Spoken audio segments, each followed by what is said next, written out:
Like, this is not complicated. I think one of the things that's so funny about beauty is that people who don't participate in this kind of stuff think that we spend hours doing this stuff, and you don't. They spend hours when they try because they don't have the skills. And if you're just starting out and you're overwhelmed and you think this stuff is going to take forever, it's just because you don't have the practice and the skills.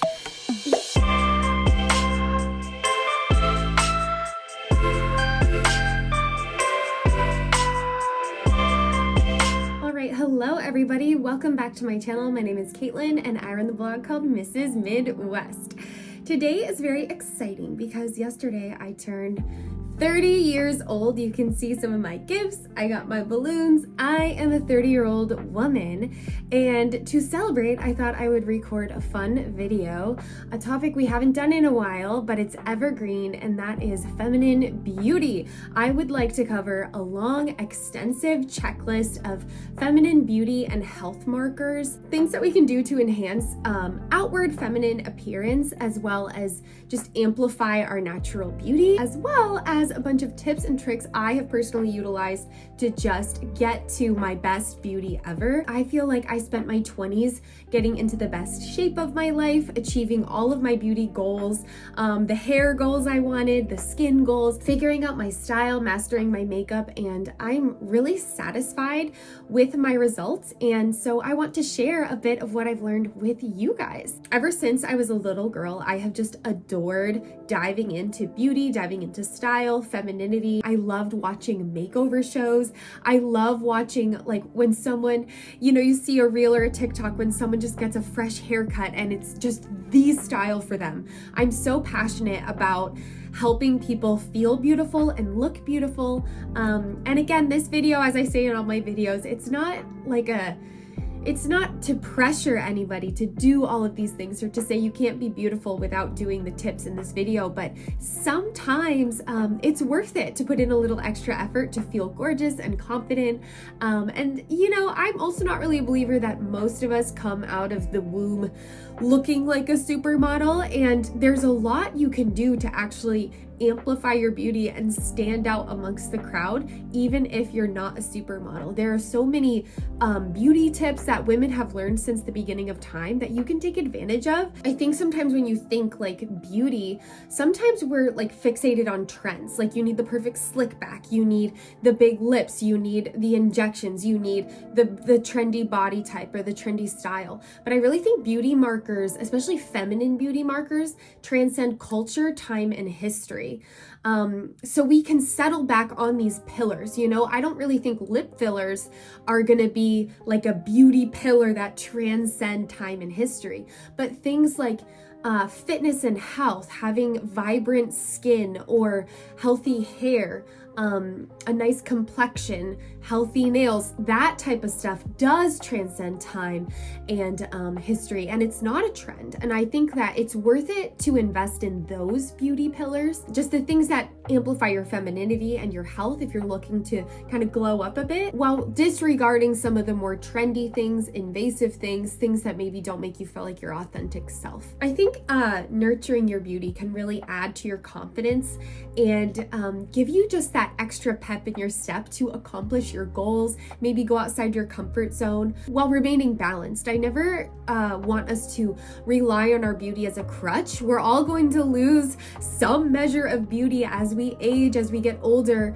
We're not going to look 25 for our whole lives. We're not going to be our peak beauty and our peak bloom, but that doesn't mean that we shouldn't celebrate our bloom while we're blooming like beautiful flowers. It doesn't mean we shouldn't explore creativity through expressing ourselves through beauty. As we go through the pillars, we're going to start with like the most important things that make the biggest impact on your beauty, kind of like Maslow's hierarchy of needs. Hygiene and health are going to be the foundation, and then everything else is going to go up from there all the way to the tippy top of like something like plastic surgery.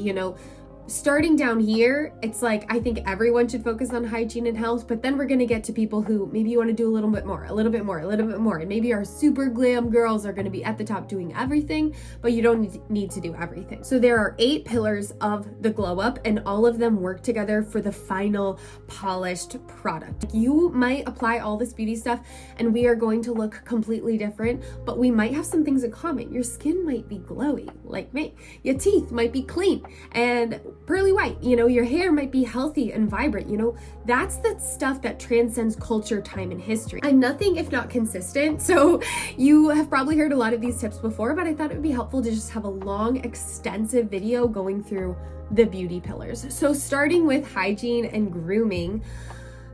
Hygiene and grooming, this is your number one thing. Before we're jumping to mascara, before we're jumping to thinking you need a nose job or thinking you need extensions or whatever, we have to start with hygiene and grooming. And I know for a lot of you on the channel, this is gonna be like, of course, like, why wouldn't I? But this is kind of important news for people, especially people who didn't grow up with an emphasis on hygiene and grooming. So starting with that, to amplify your beauty by displaying your health markers and femininity, let's just talk about hair. Greasy hair, scalp health, things like that. My hair, I washed it yesterday. I'm gonna wash it today because I'm already starting to get a bit of grease coming through. You can see my hair is separating.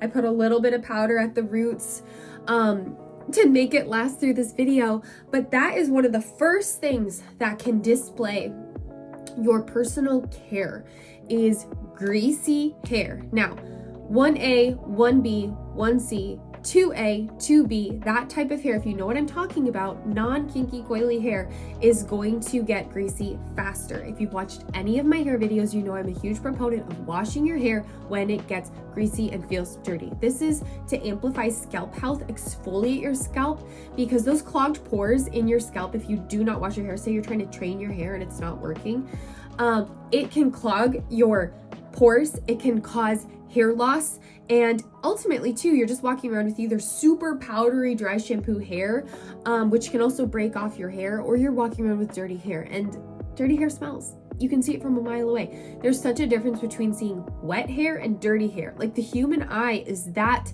detailed, like we can tell the difference. So I would honestly say, wash your hair. I know it's a lot of work. If you struggle with grease, you can double cleanse your hair. That helps me a lot. Or use a clarifying shampoo to really cut down on grease if you have like fine hair like I do. Like look at that. It's like you can barely even see each strand because it's so delicate. So I get grease and it weighs down the strands, and I do. It's just what I have to deal with. I think part of beauty too is accepting how you were born and not trying to be somebody you're not. Like, and what I mean by that is I was born with this fine hair that gets greasy. So instead of trying to pretend I'm like this gorgeous Latina who can wear my hair out for a week, I wash it when it needs it. And I've just accepted my DNA. I've accepted where I come from. I've accepted who I am. And that means I need to wash my hair more regularly. Some of you will not need to do that. But it is important to think about shine, hair health, and shine in like a shiny, healthy way, like where you hold up your ends and they don't stick straight up because they're dry, like they flop down. Not shine like shiny scalp. So exfoliating your scalp. Moving forward, hygiene and grooming, exfoliating dry skin. It's the same concept. Our eye can see. You know, I think ashiness is like a really huge faux pas for some cultures. Whereas I think sometimes like white people like me, maybe we forget how important exfoliating is. Like exfoliating your skin, applying the oils, the glycolic acids to get that dead skin off. Sometimes when you feel old and crusty, you're not aging. You just need to like scrub off that dead skin. Your skin can have fresh life to it. So also like applying moisturizers after an exfoliating shower, being really regulated and routine oriented with your skin, not just your face, your entire body. That's part of beauty markers too. If I only focused on here, I wouldn't have like glowy skin here or here. You know, it's the full picture that truly makes someone just stand out as like fully realized in their beauty. So shaving, I think, can accentuate smooth and hydrated skin. I'm pro shaving hair removal if you're going for that super feminine glam kind of look. I know some of you do not want to shave. I take shaving to the extreme. I have blonde hair, and so I even shave my arms because I love the look of when it's just like smooth all the way down and it doesn't grow back with black stubble. I can't say what I would do if I had dark hair. I probably wouldn't shave it. I'd probably leave it. Arm hair is super normal. I think I'm kind of weird for shaving it off, but it always bothered me, so I got rid of it. And I think that's another thing with beauty is to recognize just because something bothers somebody doesn't mean they're bothered by that same thing on you. Does that make sense? So I don't like having my arm hair out. It bothers me. It feels overstimulating, so I shave it off.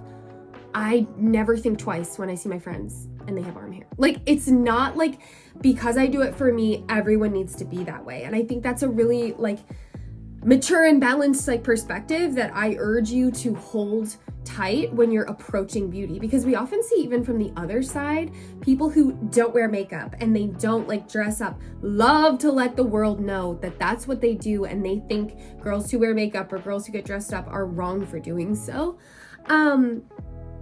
And I just think we need to leave each other alone. Like, everyone needs to leave each other alone. People who enjoy beauty and makeup, leave the people who aren't interested in that alone. Do not shame them. Do not do anything. Do not force them into the makeup chair. Do not do, like, if they're interested, cool. But if they're not, leave them alone. I think this goes both ways, you know? So it's important to not take offense when people are sharing how they approach beauty. Moving forward, I do shave. So shaving the legs, all of that, it helps to get rid of dead skin. I also single blade razor the peach fuzz off my face, and that keeps like things like super glowy, which I really enjoy.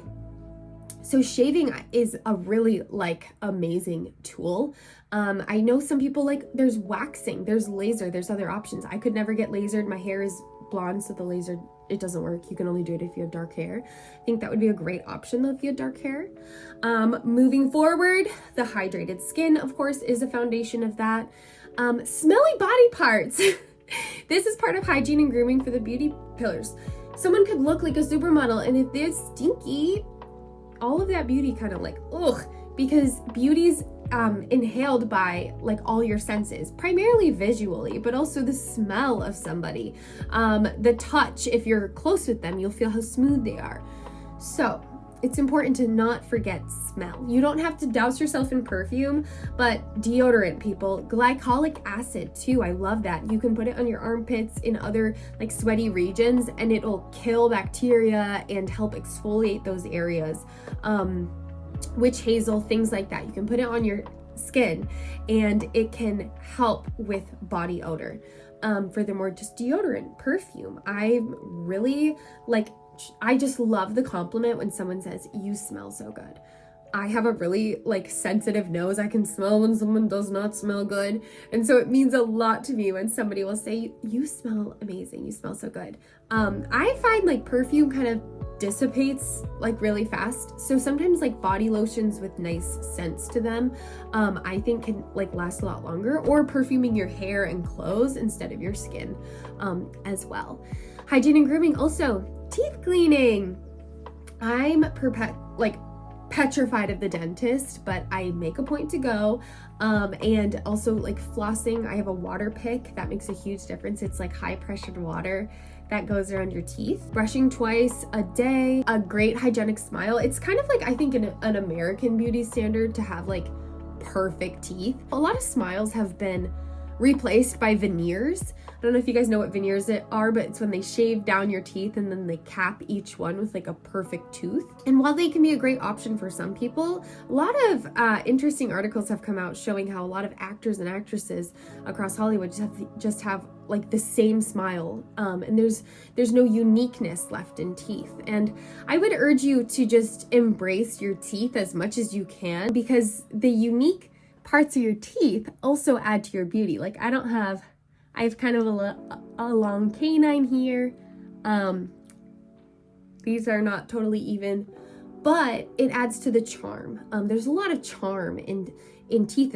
It's not really about them being perfectly straight. It's about them being really clean. So focus on that as a foundation. Hand washing and nail care, making sure you don't have nails, rough cuticles, dirt under your nails, clean hands, because when we're out here shaking people's hands, you want them to not be like, I have to shake your hand. Those kind of things can really amplify your beauty. I have totally wrecked my nails through using press-ons, but I can't stop. I love a press-on nail. I don't really recommend anyone start using press-ons if you have perfect nails, but if you're like me, where you're kind of a nail biter and you're like a bit anxious and you kind of worry your teeth with your nails, I like press-ons because it puts my nails out of reach for me to mess with them, and I kind of leave them alone. So I really like press-ons. I wouldn't necessarily recommend you to start them unless you want to keep them up. It's a lot of work. I've been having a lot of fun just with like hands and nails. I think it's like an underrated part of beauty. So anyways, hygiene and grooming are the basics. I think that if you're like looking at a beauty glow up and you're like, I don't even know where to begin, that's where you begin.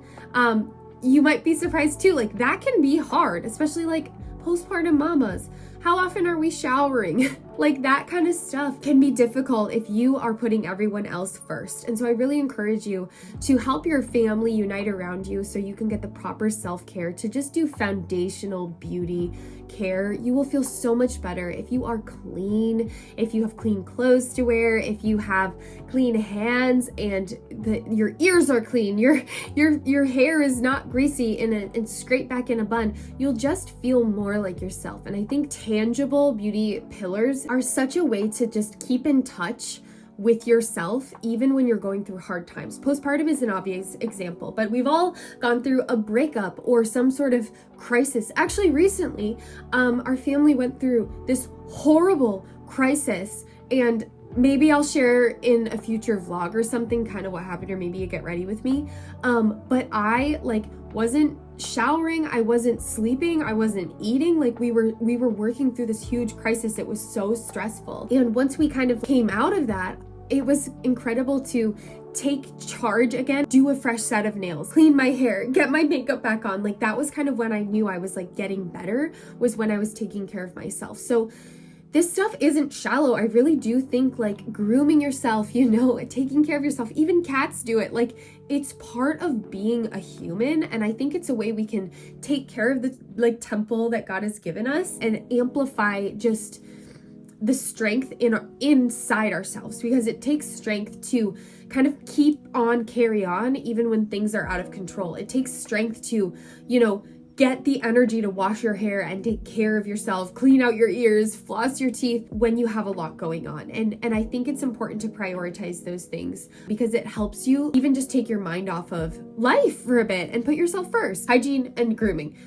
Of course, with that, you're going to also have like foot care, things like that, petties, manis. You can do them at home. Extensive, amazing blog posts and YouTube videos going into detail, especially about foot care. It's important to exfoliate those dead, cracked heels, guys. Clean up your toenails, like clean things up. Don't let things be all ridged and creepy. If you don't know where to start, get a pedicure and watch very closely how they take care of your feet. And then do it at home. I do all my pedicures at home. Even if they are in a sock hidden away all winter, I feel fresh. I never feel embarrassed or awkward about my feet. So hygiene, hands, feet, teeth, mouth, ears, greasy hair. Start there. Start with the smells. Start with that foundation. Moving forward from that, we are going to be going through this stuff pretty quickly because I have so much to cover. If you're interested in more detailed explanations of this, check out some of my other beauty videos, but I'm just like throwing every single thing I do in this video. So this is like a master checklist video. Skincare. This is the second step. We're not to makeup yet. We're not even to hair. We are going from hygiene and grooming, don't be smelly, to skincare. Now, you can be kind of nuts with this. You can be kind of low maintenance with this. I'm somewhere in between. I will just tell you what I do. I kind of follow like the 8-step Korean skincare routine. I got into this when I was 22, 23. I had really dry skin. Sorry, also I'm getting over a cold, so that's why I sound like this. When I was younger, I had more wrinkles. When I was younger, I had worse skin. I had harsher sunspots. I had dry skin. I had a dry patch chronically right here I could not get rid of. I would get a ton of acne down here. And it was hard. And then I started doing the Korean skincare routines, and I just totally helped bring my vibrance back. And it starts with SPF. I have a lot of freckles, and I went to the dermatologist in high school one time, and it was for something else. It wasn't for my face, but he was like zoomed in on me, and he's like, oh, do you wear SPF? Like, he was so interested because you kind of can't tell now that I'm older, they're fading. I had a ton of freckles. Well, also it's winter. My freckles will come back. But he was like, you need to wear SPF. And this was 2010, 2011. And I was like, okay, because this was before the big sunscreen craze. But I did listen to him. I wear SPF every day, and I can see how that has totally helped my skin. So if you're a young lady, do not think just because you're young, your skin's gonna stay amazing forever. Use that SPF. It's also never too late to start SPF. Not as all SPFs are created equal though. If you don't want a chemical SPF, you can use a zinc sunscreen. And just incorporating that even in a foundation, I use IT Cosmetics CC cream, and it has built-in 50 SPF. So that's what I use on my face. I don't really also add a second SPF. Moving on from that, retinol. There's retin A and then there's retinol. Retin A and like things like tretinoin, you have to get with a, what's it called? Prescription. So I just use over-the-counter retinol. You can get it literally anywhere. Just go to the skincare aisle, find retinol. That is for deeper lines. So I'll use that on my forehead and here and here. Your girl's very expressive. I'm trying to give myself free Botox by not raising my eyes, but you guys know I'm like, I have a lot of expression. So I'm trying to calm that down because I know like my forehead lines are only gonna get deeper. But retinol too helps a lot with that. So retinol, be careful though, do not go into the sun after you put retinol on because it will burn your skin. It's the sun will just power through to your skin and give you a bad sunburn. But retinol, I put it on at night, and it helps with fine lines and wrinkles. Glycolic and salicylic acid, these are like a toner. I mentioned that with the, the glycolic acid when I was talking about body smells, but it's also just like it's like a chemical exfoliant. So you can have physical exfoliant where you're using like a tool on your face, but then there's chemical exfoliant where you put on this like toner, pat it on, and then the rough, dry skin will loosen and you can scrub it off. Glycolic and salicylic acid. If you struggle with acne, salicylic acid is great because it cleans out those pores. Also benzoyl acne cream. It's like benzoyl peroxide or something. I think that's what it is. You can get like a cream of that, put it on an acne spot, and it'll totally like dry out the area, especially those deep kind of deep acne things. I've never had to go on Accutane or anything more intense like that, but I do get hormonal acne, and I also like rest my hands on my face and I'll get acne like primarily here. So I will go ahead and just use an acne cream. Star patches are also a thing I see younger people doing. Acne is not necessarily a bad thing. It can sometimes mean you have like nice skin oil, but I have found my breakouts have like almost totally stopped, other than hormonal breakouts around my period, since I've changed my cleansing routine. So I wash my face twice at night. I wash all the makeup off and then I wash it again. And this is super important, but I do not ever dry my face with the same towel. I will like pick a patch on the towel and like move up and around, or get fresh washcloths morning and night to dry my face. I do not put I try not to touch my face. I don't put a phone to my face. I don't put like, if food gets on my face, I will wash it off and then reapply makeup after. I'm really careful with what touches the skin on my face. Always like washing your hands too, frequently. So when you do accidentally touch your face, you're not putting like bacteria. That has helped a lot. So again, I'm not saying acne is necessarily caused by like hygiene issues, but for me, I noticed like when I stopped using the same towel, even for like every few days, switching it out every few days, but being more religious with like either a dry paper towel or a fresh towel, I noticed way less acne and exfoliating. So I use the single blade razor I mentioned earlier to exfoliate the peach fuzz and dead skin off my face. It's essentially almost like giving yourself a facial. I do this maybe once a month, sometimes twice a month if I have a lot of like buildup. But it also gets rid of peach fuzz, which does cling to your makeup and kind of makes things like look a little more rough on your face. And then also keeping your room kind of like humid in the winter can really help if you have forced air in your house.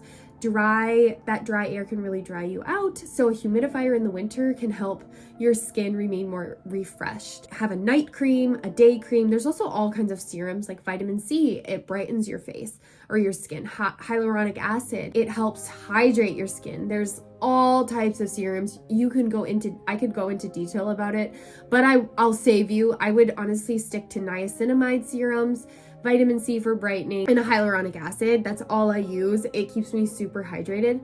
But the biggest number one thing, I have an entire blog post including all the skin tips too that I'll link below. But the biggest thing is slugging, and that is putting Aquaphor, not Vaseline, Aquaphor on after I wash my face twice.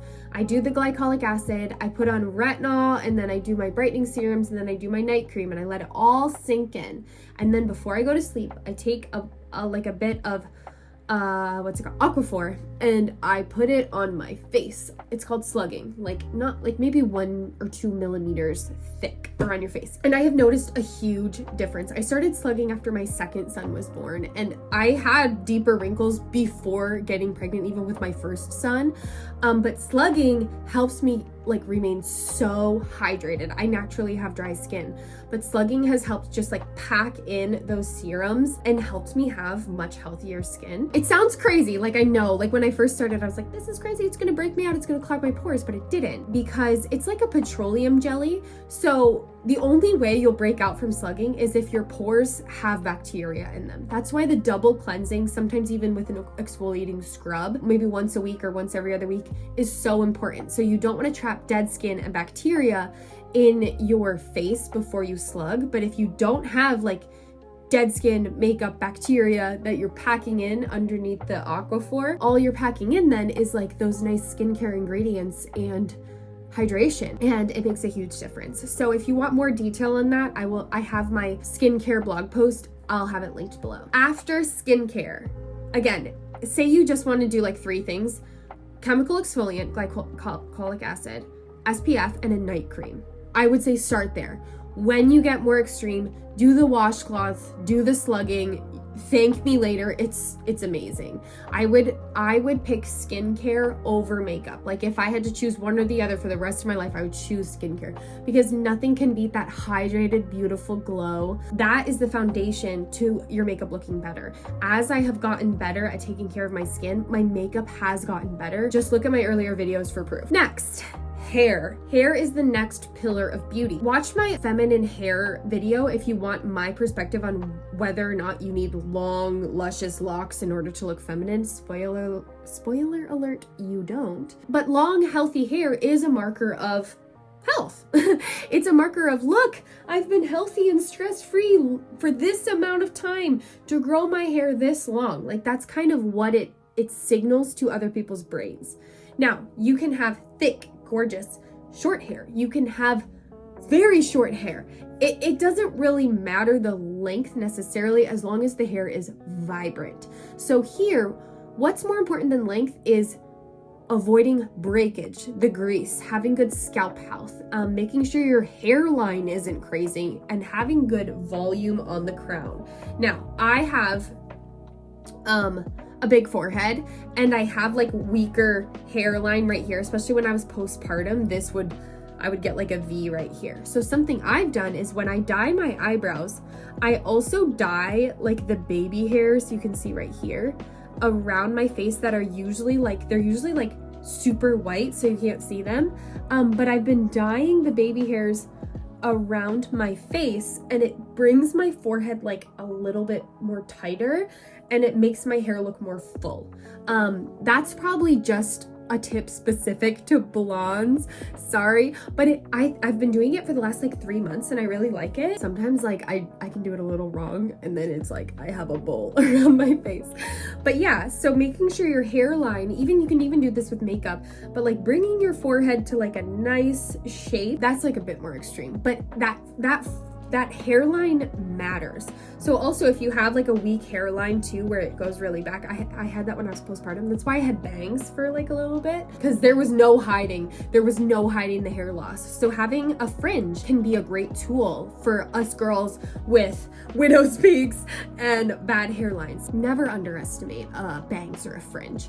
Face framing layers too can be really flattering if you have struggles with your hairline. And then also having volume on your crown of your hair can help you have that youthful, vibrant look. I have stopped teasing I used to tease my hair a ton when I was in college, and it would just contribute to breakage. So be careful with teasing your hair, but for special occasions, teasing with some hairspray can go a long way. I would like also to say gorgeous models can pull off insane haircuts way better than average people. So know what you look like. That's kind of like the harsh side of this. Know what you look like, know what you can tolerate. Sometimes I think too, if you want to just increase beauty, like in an easy way, focusing on hair health can kind of like, it's like getting in shape.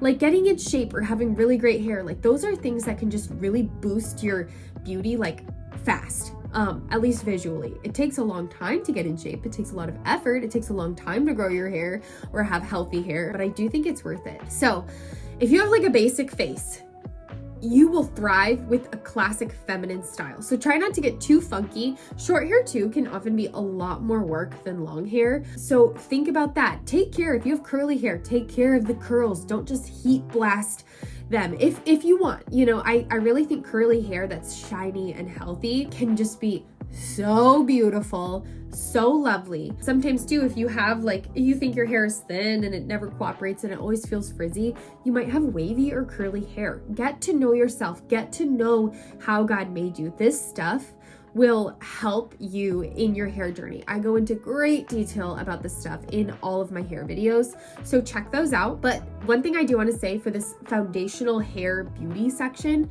is getting a haircut is not the same as styling your hair. So many people have like a drab like haircut and they think like, oh, I need a haircut because it doesn't look like these Pinterest photos. No, what you need is to learn how to style your hair. So most people, I think we've really lost touch with hair styling because in the last like 30, 50 years, 30, 20 years, hair styling isn't a thing. Like our grandparents, like our grandmas used to go to the hair salon, get a set, you know, get it heat set for the whole week, and they would have a hairstyle, or they'd wear wigs, or back in the day there'd be huge updos. Nowadays we all are busy. We wash and go our hair. And if your hair, you wash and you go and it's limp and looking like bleh, you might not need a new haircut. You might not need extensions. You might just need to learn how to use a curling iron or a Dyson hair wrap. I have a cheap curling wand and I just take that puppy and I wind it around and I hold it for 10 seconds and then I release. And it gives me that blowout look with very little effort. If you're like not sure how to style your hair, YouTube tutorials, TikTok tutorials, Reels, watch how hairstylists do it, watch how at-home girlies do it. But the important thing to really think about is how flattering are the pieces around your face and how do your ends look. Those are the two most important things with your hair. If your ends are just kind of like flopping around, like dry, spiky, like going out to the sides, uniform them into a nice curl at the bottom. It can really just enhance your look quickly. So if you don't have time in the day, take the ends of your hair, curl them. You will look more polished, more put together. So understand how to style your hair. This can also go into learning hair styles. Half up, half down, always a classic. A chic, bouncy, fun ponytail, always a classic. Learn how to do more than just an ugly, messy bun. Learn a cute, messy bun. Cut some face framing layers so when you take your hair back into that messy bun, you can pull out some cute strands and look at that, right? Like this makes a huge difference. And then you can maybe, I don't know, curl it away from your face. Face framing, right? Like this is not complicated. I think one of the things that's so funny about beauty is that people who don't participate in this kind of stuff think that we spend hours doing this stuff, and you don't. They spend hours when they try because they don't have the skills. And if you're just starting out and you're overwhelmed and you think this stuff is going to take forever, it's just because you don't have the practice and the skills. It takes me like 10 minutes to do my makeup, a full face of glam. It takes me 10 minutes to do my hair. It takes me 20 minutes total to get ready because I have these skills and I've honed them for 10 years.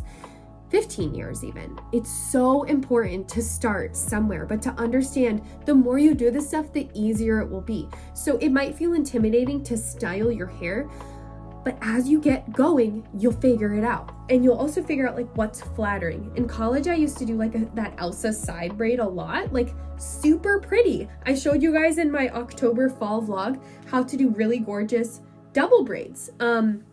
Half up, half down. There's so many styles, so find a content creator. There will be one, I promise you. The internet is huge.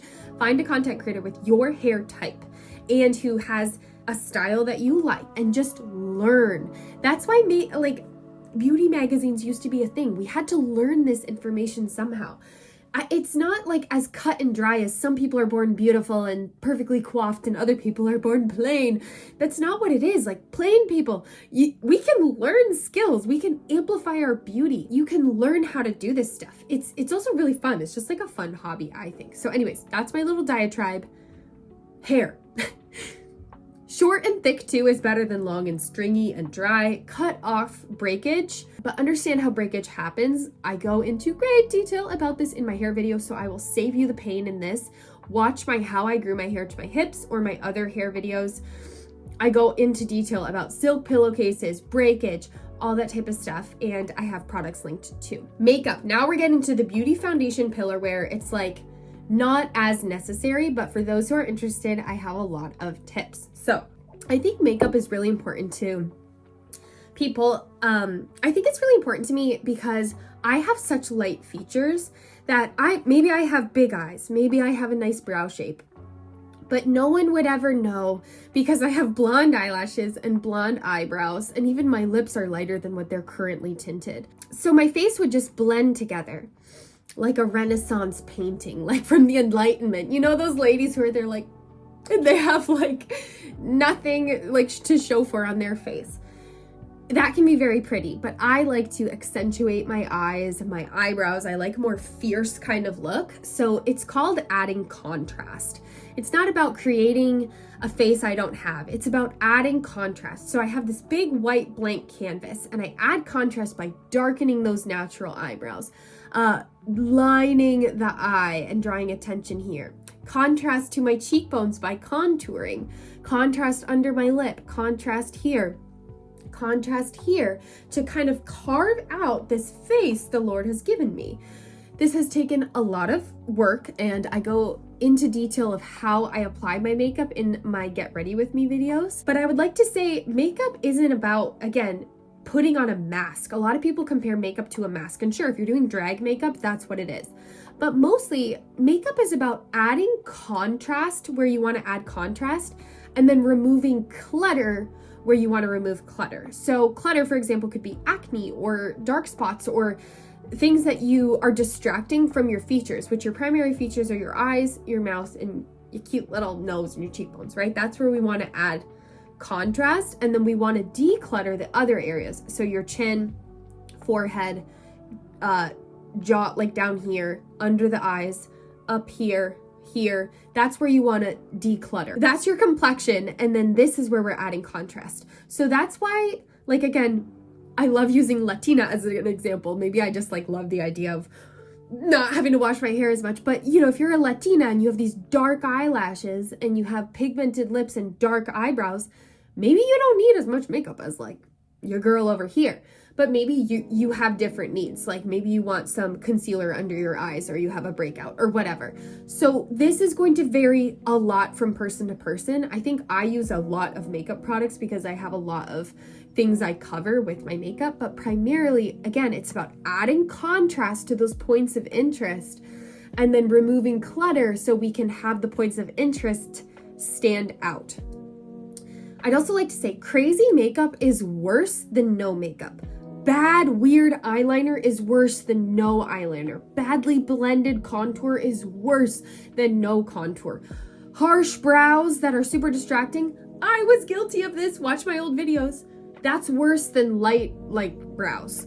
No brows sometimes is worse than like super dark brows. Like, it's basically about enhancing your beauty, not being too distracting, so we can see the planes of your cheekbones, the puff of your lips, and the color of your eyes. That's kind of where we're at with makeup. Again, it's not about applying a mask, it's about helping you look glowy. So don't prioritize makeup over skin. Don't just plop stuff on without considering your base. A great primer can go a long way here. My primer routine isn't usually a primer, it's just my skincare routine. So glowy skin, shaped brows, never underestimate how much a good brow can go. And your girl, I've experimented with my brows a lot and I've gotten feedback from you guys. I guess you guys like these ones. I think I'm gonna keep these ones. I went way darker when I had bangs because I liked how they peaked out. And also darker brows used to be more in style. So I'm going thinner now. Let me know what you think, but I've shaped the brow and I keep it more like up to pull the face up. Naturally, my brow could go like down lower, but I shave the bottom and kind of line it more up so my face is more going up, like that feline kind of look. So a shaped brow too, you want it to start like at least by the inner corner of your eye, and you can even go closer to this part of your nose if you want. I like my brows like a little bit closer together because my face is kind of wide. So bringing these closer together, it like balances things. There's a lot you can do with brow science, but having like that general feminine sweep, not too thick, not too thin, but sometimes thick can look good. Like Jackie Wires, she's a beauty YouTuber, Instagrammer. She has super thick brows and they're gorgeous. So I would say go by like your natural shape and thickness, but never don't underestimate the power of a filled in brow and a properly mathematically measured brow. I think it makes the biggest difference on the face. My favorite thing to do when someone does let me do their makeup is to just fill those brows in. And usually I bring it like a little bit closer and a little bit farther up. So adding that contrast, but then doing it right. So get your brows done by like threading. I've heard such good things about, even better than waxing. Get your brows threaded by an expert. She will help you figure out what is best for your face shape. I've never microbladed. I don't really recommend it. Laminating too. Laminating was when everybody was brushing their brows up. I did that a little bit, but brow trends I think come and go more than any other trend. So find what works best for you. Don't necessarily go based off of the trends, but when considering your face, don't forget the brows. I know it's not like lips, like lipstick or mascara, so you don't think about it, but it makes a huge impact on the contrast of your face because the brow accentuates your eye area. It is what makes the eye stand out, and without the brow, the eye is just sad and by itself. It needs that full structure. So think about your brows. Since my first glow up video, I've always talked about overlining your lips. You can do this in a lot of ways with a lip liner around. You can also just do it with a brown eyebrow pencil to kind of add a line right here, a line down here, and then lining the top just for a bit of shadow to make you have that puffier look. I've never gotten lip fillers. I don't plan on it. I do have naturally fuller lips, but I love to play it up with those shadows, like a thin brown line that can add contrast. And also just lining your lips is something they did even in the 50s. Our grandmothers would line their lips. So lining your lips, it can help that lipstick not bleed out into the rest of your face. And again, it's about contrast here, clear that out. Defining your features is what makeup is for. Again, there's facial blindness. I had brow blindness for a while where I didn't realize they were just getting darker and darker and bigger and bigger, and until I just kind of came out of the fog. But we can have blush blindness. You can have eyeliner blindness. A lot of people have a lot of dark eyeliner underneath and it drags your face down and it's not really flattering. You can have bronzer blindness. You can have contour blindness. Ask for feedback, but also take a photo of yourself and really look at what you're doing with your makeup and see where you can maybe do better. It's also important with foundation and concealer to match, skin tone match your neck. So your neck's not a completely different color than your face. That's a huge marker of bad makeup. I splurge on foundation, so I get the IT Cosmetics CC cream, and then I save on everything else. Everything else is drugstore or cheap from Amazon. Like my lip glosses, my mascaras, I swear by the Maybelline waterproof lines, either their stilettos or colossal line. Brow brush, I get LA Colors from the dollar store. I love it. I use that same pencil to line my lips. And then I got this contour stick I really, really like. Actually, I'll have it right here. I got this from Amazon recently.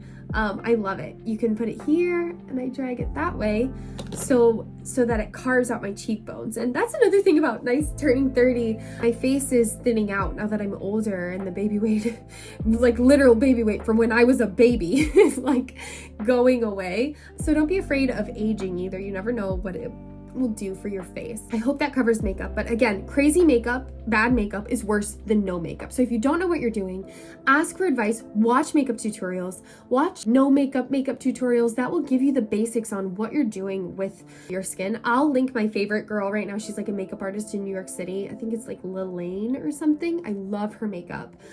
She just does like a early aughts, like glowy kind of look that I think is super flattering on everybody. In general, just like curling your lashes, a nice upper mascara, you don't even need to do a lower mascara, filled in brows, contrasted lips with like a clean complexion, you will go far. You will go places.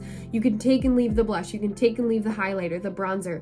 You can have more or less makeup, but I think if you get your eyes and complexion and lips on point, you're gonna look amazing. Next, beauty foundation, beauty pillar. I've talked about this in a lot of my videos, and I'm guilty of doing this wrong. And this is posture. This is as important as it is a pillar. Like, it's its own category. It's not just, oh, by the way, posture. No, posture is as important as makeup, as skincare, as not being smelly. Posture is everything with beauty because it can take away your beauty. So many people hate on Taylor Swift. I'm a bit of a Swiftie. So many people hate on her because she does have forward neck posture and hunchiness, and you'll see that in her like pap walks or even on stage. Maybe because she's a taller girl, she like had the bad habit, and I used to do this too, of like trying to look shorter.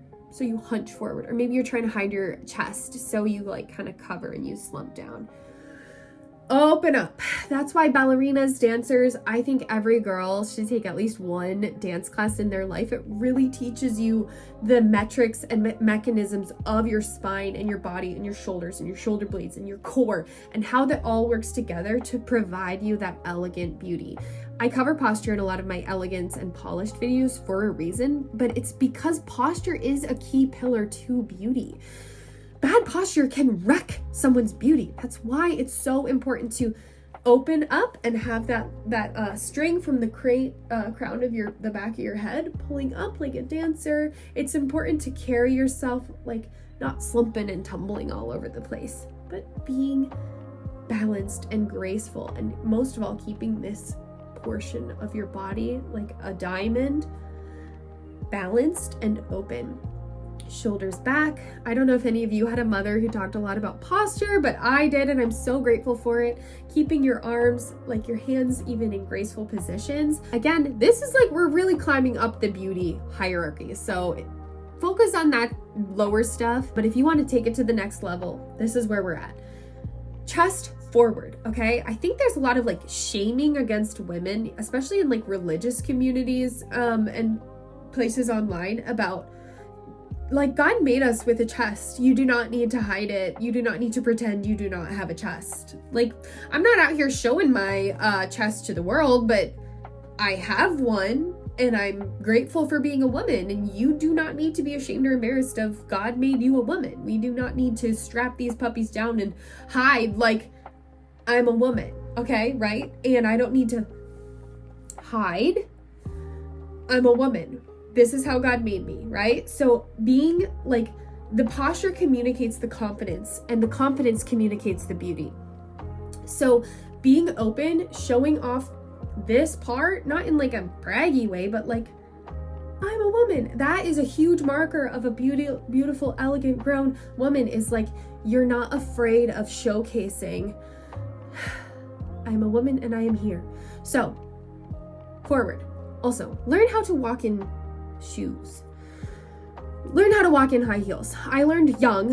Higher heels were like a thing in the 2000s, and I learned like 13, 12, like how to walk in like pretty high heels. They've since fallen out of fashion, and I'm not really convinced a lot of the younger Zoomer girlies know how to walk in heels well. It's worth it to get a pair of comfortable stilettos or platform heels to learn how to walk in them so you're not like lurching like a dinosaur or walking funny. Practicing around your house, Cynthia L has some great videos on walking femininely that I will link below, but walking in heels is a huge like thing that can teach you how to walk nicely in any shoe.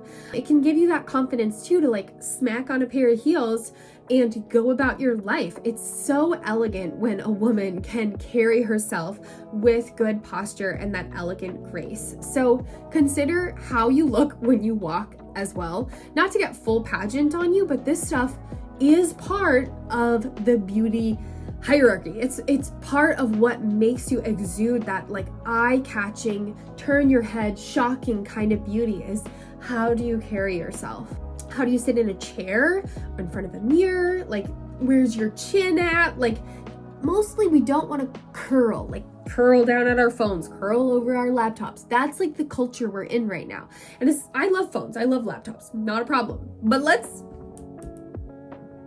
not sacrifice spine health because we have a desk job, right? Like, having that strong core too is so important. So working out and making sure that you have that strong core to support your posture. I had to go on a huge posture journey after I had my children because my core was whack, my ribs had expanded, my hips hurt, everything hurt, and I have gotten back to a place of better posture. And when I remember that I'm hunching, I fix it. So it's really important as you're considering your beauty to think about, how do you carry yourself? Like, it doesn't matter if you have the most beautiful face and hair in the world, but if you're just like, what's a bad like this versus pull from here, right?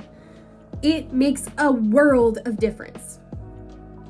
Speaking of core, the next beauty pillar is muscles. So once you have the right posture, I honestly don't think you should approach muscles before you get your posture down. Get your posture down. Now it's time to think about muscles. Lifting weights, muscle tone, it helps you elevate your posture. It also helps you burn, having more muscles from lifting weights or working out. It helps you burn more energy and calories. It helps you be stronger. It helps you avoid injury. It gives you personal confidence.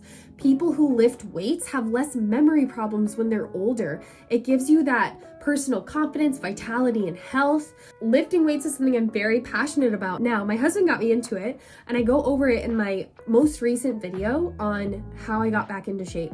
But lifting weights or doing any type of like Pilates or yoga workouts, like body weight workouts, anything to tone up, to amplify your muscles, gives you an extra level of beauty, because a fit body is a marker of beauty, the same way healthy hair is, the same way bright, beautiful teeth are, the same way like glowing skin is. That muscle like helps you look nice in clothing, right? Muscle, right?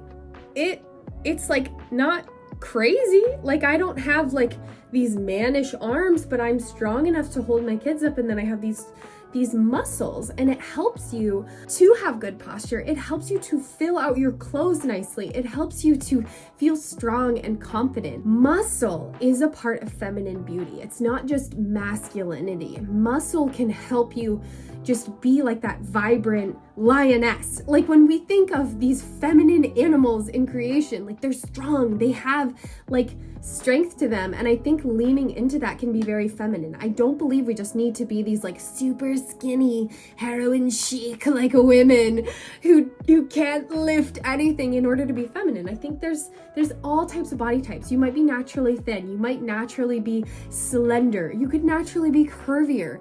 All of us could afford to get a bit stronger, because that's what's going to protect your body as you age and become a geriatric woman. It will help you if you ever fall, so you can get back up and not break a hip, break a knee, need knee replacements, all this stuff. Building these foundations when you're younger keeps you healthy, keeps you stronger when you're older. You don't have to go crazy. You don't have to go in the gym. Get a set of dumbbells. Do some body weight like planks. do some lunges. Like that type of stuff keeps you strong. It keeps you vibrant. And also the strong core is essential. That is what helped me get rid of back pain after I had my children. I think a lot of women get back pain after labor and delivery, and they assume it's because of the epidural or something that happened during birth, when really no, it's because you have a weak pelvic floor and a weak core. Sometimes it's because of those other injuries, but most of the time it's a weak core and weak pelvic floor. And ab workouts, core workouts can give you that strength to tighten your waist. And honestly, what's more feminine than that like tight, strong waist? That is your center as a woman. And strengthening up can give you so much less pain in life. It can help you accomplish more. It can give you more energy throughout the day. Adding on muscle is a great pillar of beauty. Next, is this the final one? No, it's not. This is the 7th one. Style. You can skip muscle maybe, but I really encourage you to at least plank, okay? Before we get to style. Now, the reason style is so far down the list is because I think a lot of times we approach our beauty and we're like, oh, I need new clothes.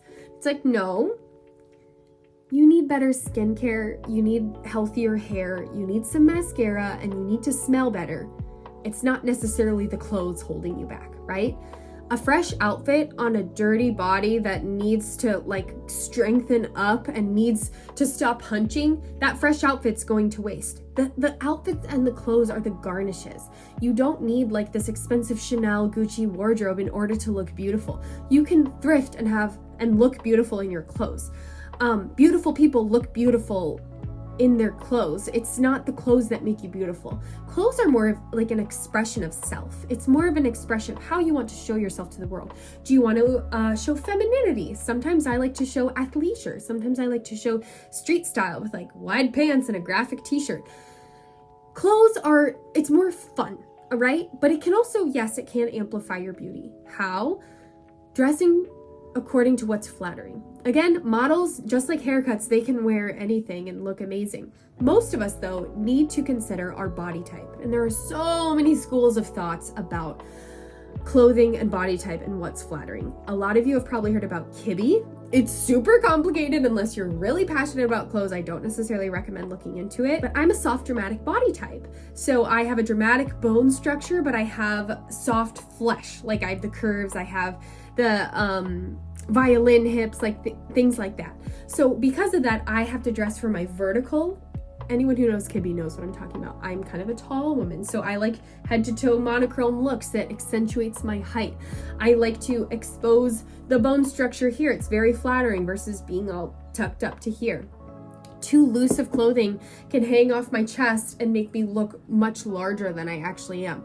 So considering my body type has helped me look prettier in clothes because I know what's flattering. If you want something that's a little less intense, honestly, I don't mind the fruit system where it's like, are you a pear, an hourglass, an apple, banana? Like that can help you too, where it's like, okay, I'm an athletic banana, like a Kate Middleton, right? So she likes to wear a lot of like in and out styles because it can be very flattering on her body. Dressing for your body versus dressing for what you wish you looked like is a huge element of this beauty pillar video. It's accepting what you look like on some level so you can work with what you have and amplify your natural beauty, maybe conceal what you don't like about yourself. So all of that to be said, consider your problem areas or things that are a problem to you. Say you don't like showing your arms. Big puffy sleeves like this can be such an excellent way to disguise an upper arm. A lot of like drapey, flowy sleeves that are short sleeve, but just conceal that upper arm can be very flattering. Say you don't like your midsection. Loose tops that flow that maybe are a bit shorter to show off your slender legs, like that can be really flattering.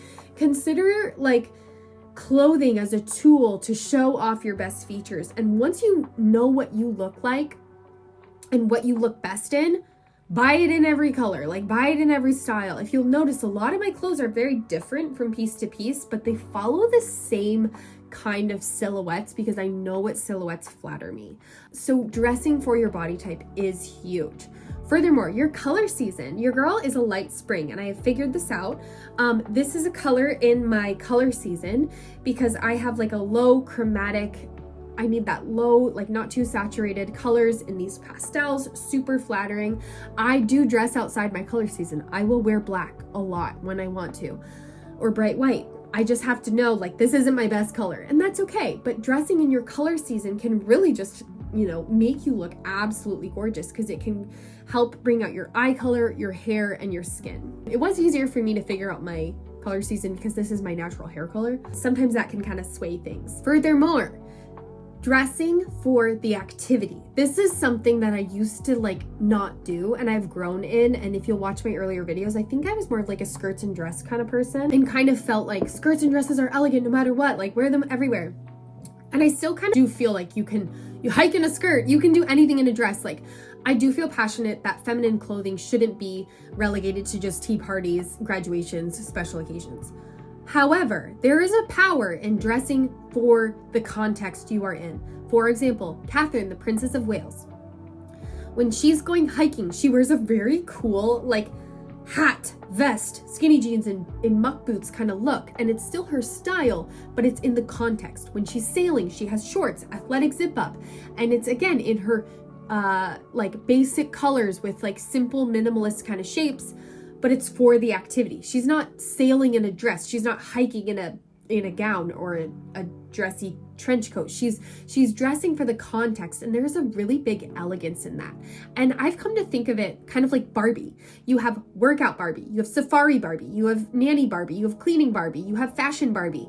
Barbie has outfits for every single thing, but they're all feminine, and they're all like flattering, and they're all in cool colors, but they fit the activity. So I have expanded my wardrobe to have like outdoor clothes, athleisure clothes, airport clothes, beach clothes. And instead of just wearing the same dresses to every single thing, which I used to do, I have contextualized my clothing. And that has really helped me feel like I'm with my girls and we're like hiking and they're all wearing their jeans or whatever. And I'm wearing mine, and I'm in context, but it's still me, because maybe I have like white jean on or something that's more specific to me, but I'm still in the context. And this, I think, shows that maturity, that beauty, where you can approach any situation and be prepared for it, while still remaining true to your style. So, thinking of your style, something that might be fun for you guys to look into that I have is called the Kitchener Essence. This kind of it goes beyond the Kibbe body type, like just thinking about like your body structure. It goes to like your facial features, the harmony of them, and the essence you give. So my Kitchener essences are romantic, natural, and classic, because my face is kind of balanced, but I do have like the romantic, bigger eyes and lips, and then I'm natural because I also have like a blunt, wider jaw and like a bigger nose. So this might seem like I'm speaking another language, but trust me, when you look into Kitchener, you'll understand. So classic, romantic, and natural all combined it has this certain essence that you can put into your clothing. So for example, natural, classic, and romantic. So I have the romantic kind of draping, but it's natural because it's like this natural kind of material. And it's classic because I don't have ruffles, I don't have a ton of details on here. So this would be like a natural, romantic, classic kind of dress that's flattering for my essence. If you'll notice, I do think this dress like really fits me as a person. So considering your essence can also bring you to that upgraded level of like showing off your beauty, because you are just in harmony with your essence. There's other essences like ingenue or ethereal. It's really fun to look into. Dramatic is one too. So consider your Kitchener essence as well. There's subreddits for it. There's a website.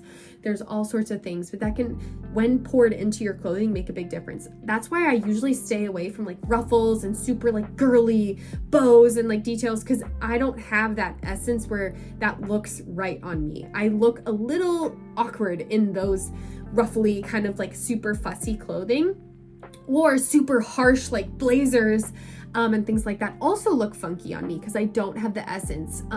Again, you don't have to follow this. Like if you love sharp blazers and it's not your essence, like who cares? Do what you want. I really think confidence is the number one thing, and liking what you're wearing. But if you're kind of wondering like, why can't I wear like boho, Like, why does it look so weird on me? Or why can't I pull off that like fun, quirky Zooey Deschanel style? There might be a reason. It might be conflicting with your essence. Also, I do apologize. This video is very long. Just view it as a dictionary for all the things I do for my beauty. Like, we are covering everything. The final pillar is accessories. This is where you have covered everything else, and now it's time to put the finishing touches on. Accessories is an overlooked area of glow-ups. I think people underestimate how adding accessories can make you just look like polished. It makes you look like you know what you're doing. It makes you look like just a grown woman in a way that like a 15-year-old kind of can't pull off, because you have stuff. Like, accessories are the representation of you have stuff. And so what I do, like sunglasses, handbag, shoes.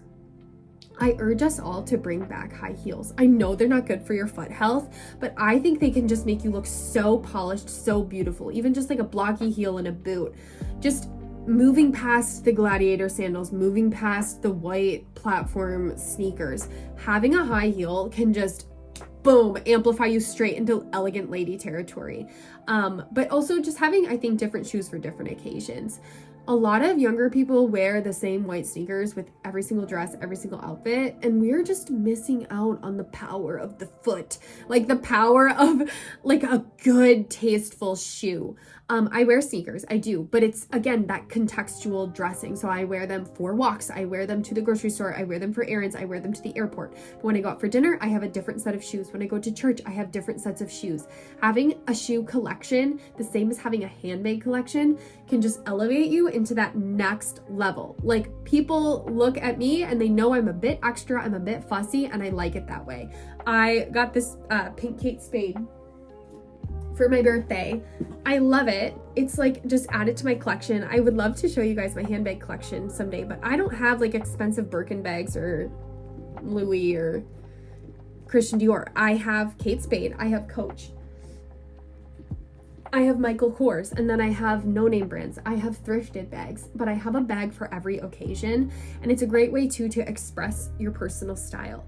Having even just a couple handbags that are polished, clean, not just a crossbody thing that you slam on everywhere you go, it can make you look so much more put together. And again, notice how we started with basic hygiene, and then we moved to kind of more important beauty tips, and now we're going to what makes you look polished. And that is truly like that extra touch, that extra garnish, the jewelry, the earrings. I don't wear earrings. I hate the way they feel, but when I put on an earring, it's that extra touch. This is the stuff, you know, that you can't just put on a handbag and sunglasses and be dirty and gross and like think you're gonna make a big wow impression. You have to start with the basics, but once you've got all that stuff, you add that handbag, you add that glove in the winter, you add those sunglasses, and honey, you are looking like a celebrity. Like, it is amazing. So anyways, having a tasteful handbag collection, shoes, the proper coats and jackets. People just throw on a black puffer North Face over a nice dress to dinner. This is overlooked by people, but as a person from the North, coats, accessories, like those kind of things, gloves, can make all the difference in your style. So think about those garnishes, think about those extras, and understand too, some of us look crazy when we pile on a ton of jewelry and hair accessories and all this stuff, but it might be because it conflicts with your essence. So I have that classic natural, right? So a little bit more minimalist accessorizing is more flattering on me, but some people look amazing when you like add in all the accessories, right? And it's so flattering. So have fun with this. Try different things. I thrift a ton of my accessories because accessories, you can lose them. Sunglasses can break. You can drop things. You know, as you're learning to take care of your things too, don't like overlook just thrifting some stuff as you figure this out. Don't spend an arm and a leg. Don't feel like you need to spend an arm and a leg. But start building up your collection. And that is all I have for you. I am so sorry. I think this video is going to be an hour and a half, but this is all the beauty stuff that I think is worth considering when you are building your beauty profile. And also it is all the stuff that I have done. I feel like I have achieved, like maybe it's only going to be downhill from here, guys. Like I think this is the pinnacle of what I will look like. I don't think I can offer anything else. I'm not gonna get plastic surgery. So this is what I've managed to do without plastic surgery, just aging, taking care of myself. I would love to hear your beauty tips below. I didn't honestly have time to cover every single thing. I've covered as much as I can, and I know there is more advice out there. So please leave your beauty tips below, just things that make you feel beautiful, things that once you changed, it just totally transformed your beauty, things you've done for your glow up, things, maybe even things that you want advice from other girlfriends. I hope you guys are having a wonderful spring. We are off on vacation this week. We're going back to Hawaii, and I'm going to be vlogging it, taking you guys along with on how I pack for the whole family in carry-ons to go to Hawaii for 2 weeks. But that's what we'll be spending our Easter in spring, and I'm just so excited. And I just, turning 30. I just feel really grateful for you guys as always, and I hope you have a wonderful week. So don't forget to like the video, subscribe if you haven't, check me out on Instagram if you're curious for more of my day-to-day living. But in general, have a beautiful week, my beautiful sisters.